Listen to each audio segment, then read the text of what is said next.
Well, hello there. Welcome not to the Jimmy Fallon, Jimmy Kimmel, Jimmy Ellen show. You're watching The Right Show, brought to you by Valuetainment. Did you miss me? The holidays are upon us. I hope you're having a great one. But today, we're going to get right into it. The clock doesn't stop here at Valuetainment. Trump is removed from the Colorado ballot due to some Grinches. LeBron takes a seat for the national anthem. A woman tries to light MLK's house on fire. He wasn't home at the time. Hamas supporters threaten Canadian police, and a pretty woman was just diagnosed with autism. Are there more? It's all happening right here, right now, on The Right Show. Let's go. Ladies and gentlemen, there's no worse feeling than being somewhere you don't belong. Joe Biden feels that way each and every day. Over the holidays, he got invited to a black church. Now, you might recall, Joe Biden always says, I used to go to a black church in Delaware. Not a joke. Well, it turns out it was a joke. Look how lost the poor president appears.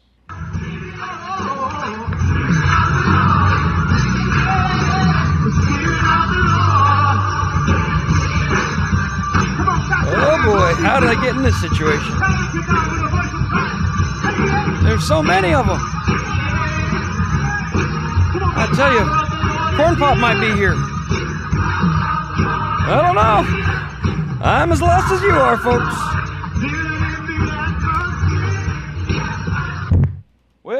When do they stop singing, these people? It's unbelievable. So that's what it looked like. I wanted to see the Larry David Curb Your Enthusiasm. He's dum bum bum bum da da. It's like when you find yourself at a place you really don't belong.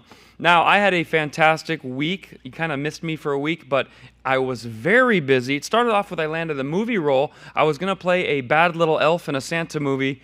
Santa canceled, so I got promoted, and the role called for a Santa that doesn't really like his job anymore, so I'm taking a smoke break. Hey, these kids, they're not the same as they used to be, asking me for things Santa can't even provide.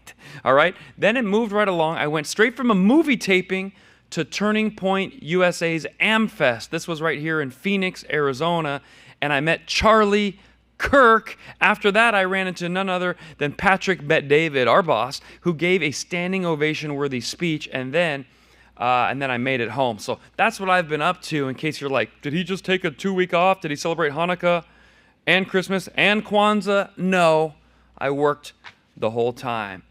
And you know who else was working really hard? A very cringe-worthy company, Blackstone. Blackstone is an alternate investment firm. They manage a lot of assets. They got inspired by Taylor Swift, and only Taylor Swift can barely do Taylor Swift. We don't need corporate execs getting in on the action. This video went viral as a Merry Christmas video where they're promoting how well their company has done in the last 15 to 20 years. They went from a $400,000 investment to a $1 trillion company, and they show you that in this song.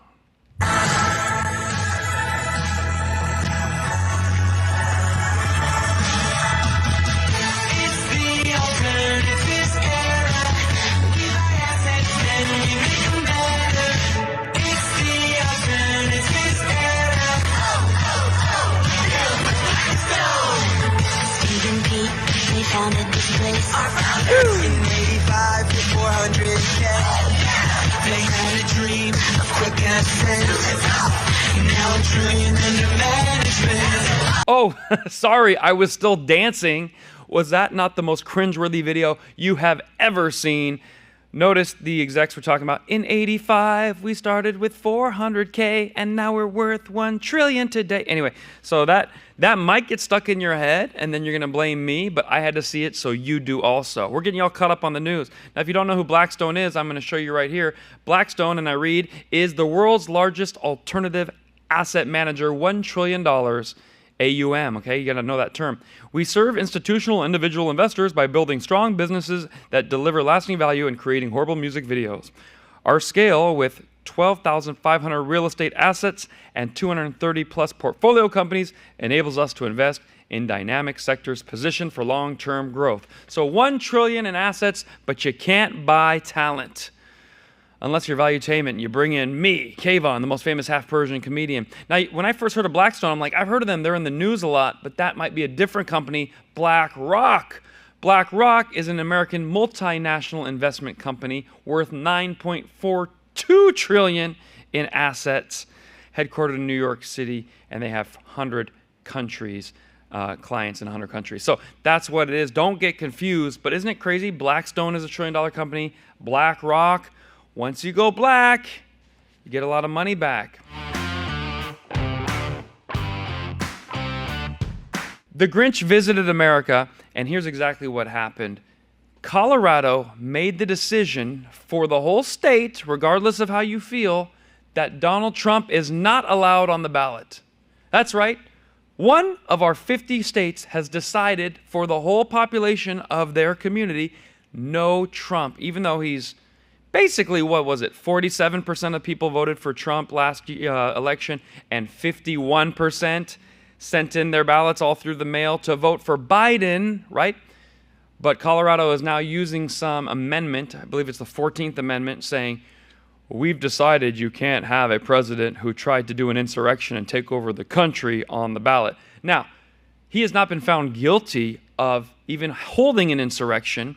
He didn't send 3,000 T-ball coaches and soccer moms to the Capitol and tell them to peacefully and patriotically protest the election unarmed, and then expect them to take over the Capitol and hold a banana to Nancy Pelosi's head and say, all right, hand over the White House too. We'd be like, just take her. She's already making business deals on the side anyway. So here is the news report that you need to know, and let me know, how angry are you that Colorado has decided for you, Coloradans, that you don't get to vote for the #1 political opponent of Joe Biden? Watch the video. Historic first, the Colorado Supreme Court disqualifying President Trump from their state's 2024 primary ballot.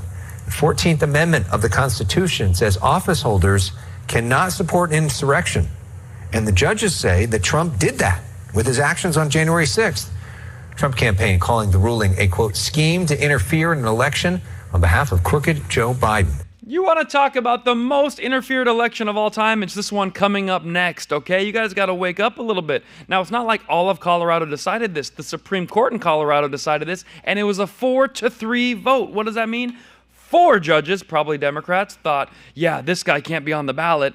3 said, yes, he can. 4-3. That's how they won it. Now, do you think that's fair? In a murder trial, I could murder my friend Victor right now. We go to court. It's not on camera because he's a little bit off camera there. And if the jury says, he has 12 people on a jury, if 11 people said he did it, he had the blood in there, he did it, he got rid of Victor, and one jury member is like, I don't believe in the death penalty, so I'm sorry, I can't convict. I walk 11-1. But in the Supreme Court, 4-3, a split decision basically, and they just assassinated the president's chances in Colorado. Now, this is probably going to go all the way up to the Supreme Court. I just want to know why killers get more favoritism in court than a guy who just wants to make America great again, folks. That's what we're trying to do. Let me ask you right here. Do you believe it's fair that I've been taken off the Colorado ballot? I don't think it's fair at all. I think this is crooked Joe Biden and Hillary getting involved. And if they beat me so easily, why not just run against me again, folks? Huh? Hey, that was cool. Thank you, Donald Trump, for tuning in to my show. We'll be back with a whole lot more from The Right Show right after this. It's all hypothetical, folks, and we're back. LeBron James is showing his hatred for America yet again. Every time the national anthem plays, this guy takes a seat. And BLM supports it. They think this is the greatest thing since sliced bread. I think police cars should put the anthem on the siren so that all the people that are doing the crime take a knee and just stop. That might be the solution. Take a look what LeBron did at the last game.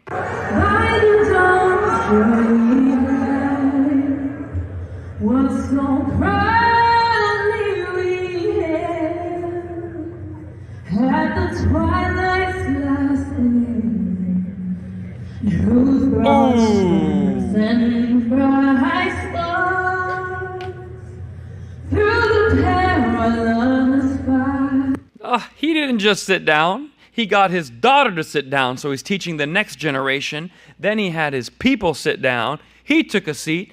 There's 25,000 people in that stadium. They're all eyes on LeBron, even though we should be honoring the country. And I told you, everyone told you this was going to be a problem. When Colin Kaepernick first sat down during the anthem, it's because he had been a benched quarterback.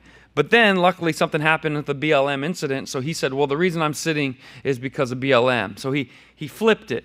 You know how what's her name? She says, you put the thing down, flip it, and reverse it? Yeah, that's what he did. So he did the reverse where he said, the reason I sat down this whole time is because of BLM. Now, Kaepernick is a half white guy raised by white people, went to private school, and then, he got just a great, great life, all thanks to America. But he said that's why he sat down, okay? And people like me were like, that's not a good idea to sit down. So then he started taking a knee because he claimed one soldier, not the United States military, they didn't recommend this, code of conduct, stand for the flag, but one off-duty soldier said, hey, could you just take a knee? That was his alibi, and so that's why he took a knee, because the one soldier told him to. And we were told this is a great thing, and the NBA took a knee, and then Megan Rapinoe took a knee. Everyone's taking a knee, right? Well, we have now transgressed, because everything is a slippery slope. We go from taking a knee to taking a full-blown seat, and it's not for George Floyd, and it's not for, Michael Brown or any of these people. They're just taking a seat now because they really don't like America. Now, why does LeBron hate America so much? LeBron was known to be a great basketball player, but probably by the age of 12. You could just tell the writing was on the wall. So even if he had a tough life as a child, that's the best part about being a child. You don't really know how tough life is usually. I used to play in the dirt with a stick. That was a very fun game, all right? Now kids have the iPads and the different things and the Roblox and all that. But I used to pour chocolate milk in a little hole I dug and say, look, Mom, I made a lake. That's the amount of money I had growing up. That's the amount of fun we had in Reno, Nevada. So if you're poor as a kid, that's a blessing as far as I'm concerned, all right? As long as you have food in your belly. And in America, LeBron did. Not only that, he went pro straight out of high school, didn't he? So he had millions of dollars by the time he was 18. He has never lived a really hard life. He lives in Beverly Hills. He has private jets, sponsorships, and he has white fans, Latino fans, Asian fans all over the world. So if it's anyone that should stand up for that national anthem and promote the values of how beautiful our country is, it's not me, a half-Persian comedian sitting here in front of a great, fantastic studio, but it is LeBron James, the king of nothing. We'll be back after this. Okay, so as people continue to hate their neighbor, hate their country, hate their anthem, hate their founding fathers, they're going to also hate their own kind. Now, this person, his name is Lisha Henderson. Lisha Henderson was stopped by bystanders as she tried to set fire to the birth home of Martin Luther King Jr. in Atlanta, Georgia, police say. And you wouldn't believe it if I told you this. You might say, oh, this is just, they're trying to make us look bad, but I have the video of it here. Fulton County Magistrate Judge Holly Hughes denied 26-year-old Lisha Henderson bond Saturday. I think we all know that this is on video, so you clearly see what she's doing. The entire thing has been recorded. Could you believe it? She's dousing Martin Luther King Jr.'s house. And of course, he wasn't there at the time. He's no longer with us, but that's a historical monument. And she's dousing it with gasoline. No doubt if we didn't have cameras and they got that thing lit on fire, who do you think they would blame first? I want to ask you at home. If there were not cameras and they lit that thing on fire, who would be blamed? Would it be America? Would it be the Proud Boys? Would it be Donald Trump? You put in the comments. I can't wait to hear what you have to say. Now, if you look closely at that, you see that there's no stopping what Juicy Smollett's or Lisha Henderson will do. But not only that, here's how horrible it really is. Guess who stopped the burning of Martin Luther King Jr.'s house? Was it BLM? Was it Mayor Bowser? Was it London Breed? I mean, Black Lives Matter. Here are the two guys that saved Martin Luther King Jr.'s house. We're going to put it on the camera right here. Zach Kempf and Bryce Gandy. So if you tell me there's racism in America, look at these two Utahns. They were able to prevent the 26-year-old black woman from burning the birth home of Martin Luther King down. So when you say who supports the lives of black people, turns out it's a couple of white guys, probably Mormon, and they respected Martin Luther King more than that lady did. Unbelievable. I know you have stuff to say in the comments. I can't wait to read it.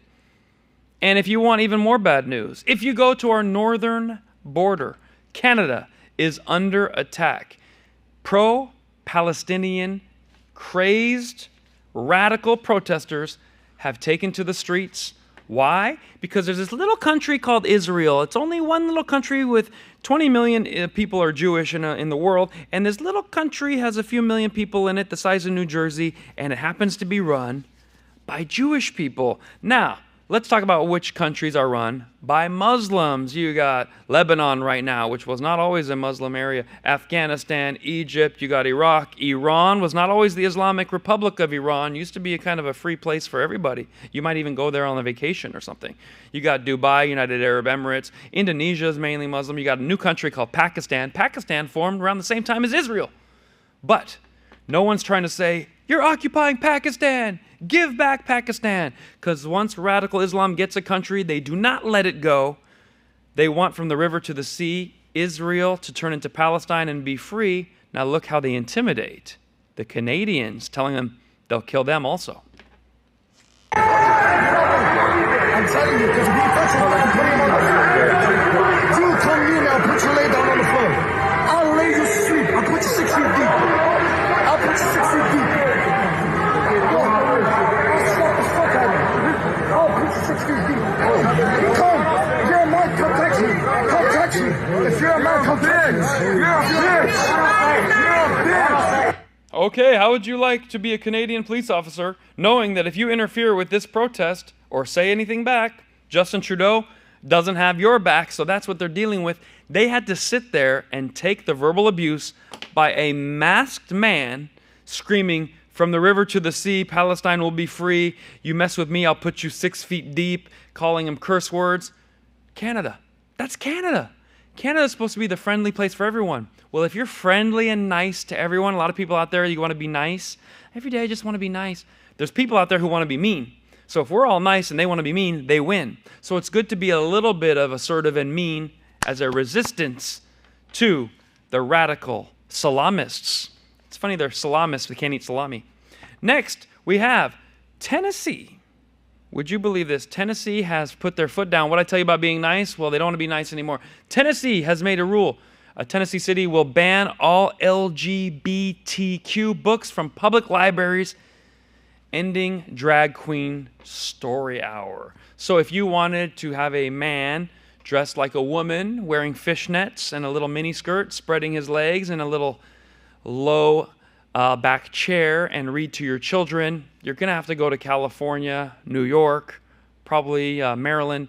It's not going to happen in Tennessee anymore. You might have a Mr. Rogers read a book to your kids, or a nice lady, but we don't want to have Mrs. Rogers come out and say, hi kids, it's time to read to you. And why do they always want to read to the kids anyway? It's kind of weird. You know, I don't want to be around any kids that are not my own, or someone I have direct permission to be around. And I did play that on Christmas. I played the game where you spin the wheel and it's a jelly bean, and some of the beans are yummy and some are disgusting. It's a jelly bean game. It's called Bean Boozled. I highly recommend it. Very fun for kids. But what I didn't do is dress up like Santa's little elf and and do that whole thing. No, not doing that. Okay, if that's your kink, do it with your friends at the YMCA pool where it belongs. Moving right along. You're not going to believe how much in-laws can ruin a good thing. We've all heard of greedy, greedy in-laws. This woman is quite the Grinch. A bride and groom got married. This is a tragedy in South Carolina. As they were walking to their Airbnb, a drunk driver hit them, injuring the man permanently. He's in critical condition and sadly killing the bride. Well, now the bride's mom says they weren't really married. It just happened and she died on the walk back.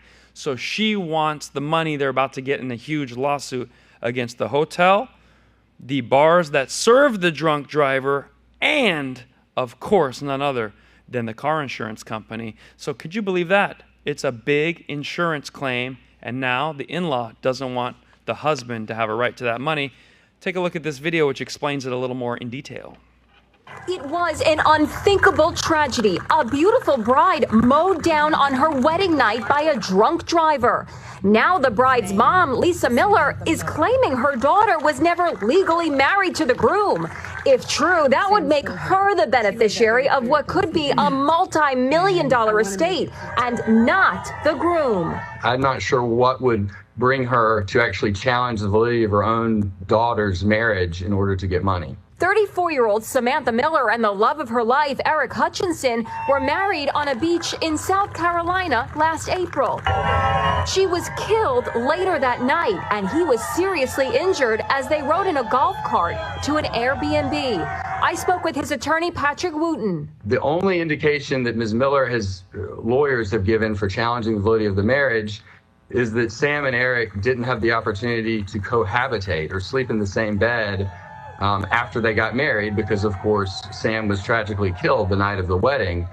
Dirty. I just feel icky watching that. So if you're following along, this was the love of his life. He committed to her, put the ring on it, had the wedding ceremony, and that night she passed away. And he goes, I don't know what would make the mother act like this. I do. $40 to $100 million on the line. Losing a girl at such a young age. So let's take it to the court of public opinion right over here. I need to know from you. Do you think that if you got married to the gentleman and, and there was an accident and you passed away, do you think the husband has the right to the full insurance claim? They took the love of her life?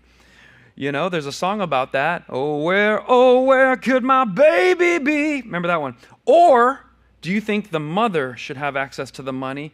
You just wish there was a better way to work this out. Put in the comments. I'd love to know. Here's what I think. Maybe the mom could have just taken a back seat. The husband gets the money and say, hey, can you help the family out? We're hurting too. And then everyone kind of figures it out outside of the courtroom. But this is getting nasty. Ugh. Only in America too, isn't that right? Now, my final question for you today. Are pretty women more likely to be autistic? The reason I bring that up, Holly Madison, I think she's around 40 years old now, reveals she's been autistic this whole time. You would think, she's a little bit different. She decided to marry or at least date Hugh Hefner in the prime of her life from, I think, 23 years old to like 33. And he was like 84 going, isn't she beautiful? Of course, he was a lot more with it than Joe Biden up until the end, but that's another story for another time. But it turns out so many beautiful women are undiagnosed for autism. I thought this was just like a one-off. Turns out other people are doing the article. I'm going to read it to you. You're too pretty to be autistic. Why so many women are going undiagnosed? And I think I figured out why. I'm going to tell you right here. I looked up the signs of autism, completely indistinguishable from beautiful women's normal behavior. Okay, let's take a look together. Avoiding eye contact. Sign. Staring at their phone for hours. Sign. Okay. They don't respond to their name. Hey, Janelle, you want to go to prom with? Okay. That's a sign. Annoyed by little things. Oh, where's my mimosa? Autistic. Refuse to smile. What up, baby? Let me get a smile from you. Oh, come on, let me get a smile. Autistic. Repeat words or phrases over and over. How many of them do that? They're at brunch. Yes, queen. We're really doing it. Autistic. And finally, unusually moody. Is that not every single girl at every club in America? There you have it. Those are the signs. Put in the comments, do you know someone that may or may not be autistic? Let me know who, and we'll be right back with more from The Right Show.